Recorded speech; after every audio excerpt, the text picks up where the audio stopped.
contest chair, fellow Toastmasters, and guests. This room, it's always so dimly lit. I step in, and dozens of eyes turn toward me.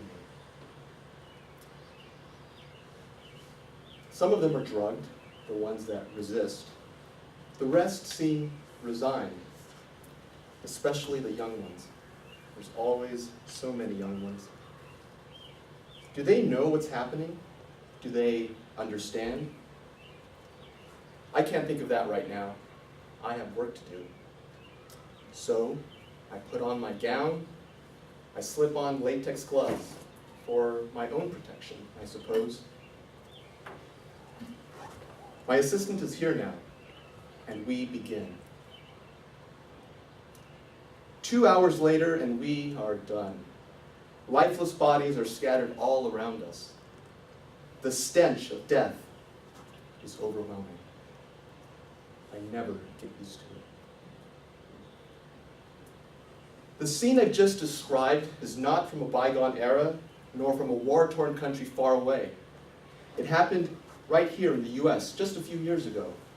In fact, it happens today, every day, all around the country. The perpetrator, in this case, was me. It was my job, legal and sanctioned. Made necessary by you, quite frankly, the unsuspecting public. The victims, well, their kin live in your homes right now.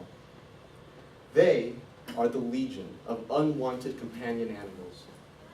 Animals that have nowhere to go. Animals that nobody wants or is willing to care for. 6 million companion animals make their way into animal shelters every year. Half of them are picked up as strays by animal control or Good Samaritans. The other half are relinquished by their owners. 60% of all these animals, regardless of origin, meet the same fate: euthanasia. They're put to sleep. That's 3.7 million dogs and cats in the US every year, over 10,000 every day. 60% of these are put on the kill list because adopters could not be found. That's over 2 million euthanized, simply because there were too many. Wire loops at the end of long poles, nets, muzzles, drugs of various kinds are used to subdue and restrain them when necessary. They're all brought back to a single room. It's efficient that way. Of course, the room is in the back, out of sight, near a rear door, near a freezer. The assistant holds the animal's foreleg right below the elbow. I take my clippers, and with 1 or 2 practice swipes, I clear a patch of fur off the top of the foreleg, exposing the vein. The assistant holds the vein off with a thumb. I have a syringe with sodium pentobarbital, a class 2 controlled substance. It's a barbiturate used even in human medicine, but here we're administering a lethal dose, over 100 milligrams per kilogram of body weight in solution. I hold the foreleg in my left hand. I use my thumb to stabilize the vein. My right hand, I position the syringe and needle. I pierce the skin and go into the vein. I pull back on the plunger slightly and aspirate blood to make sure that I am in the vein. Too many dogs and cats, simply too many. Why? Is it the puppy mills? Is it the kitten mills? Breeders? No. The vast majority of these animals come from acquaintances and family.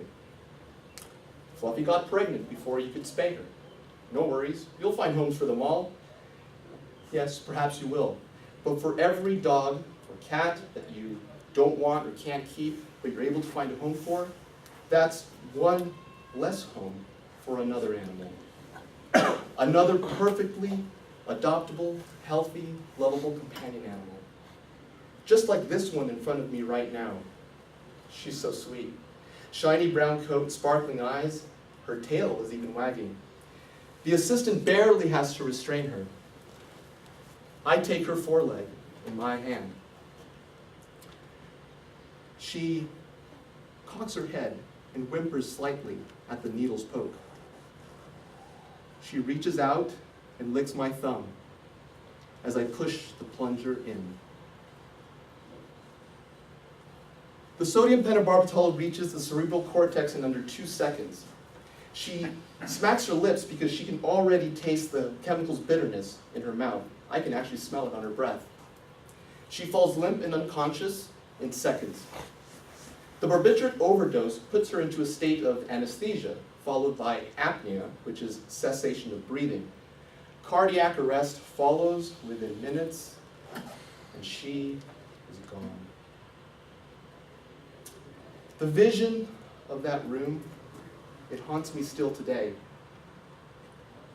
To quote Mahatma Gandhi, the greatness of a nation and its moral progress can be judged by the way its animals are treated. Be kind, be compassionate, be responsible.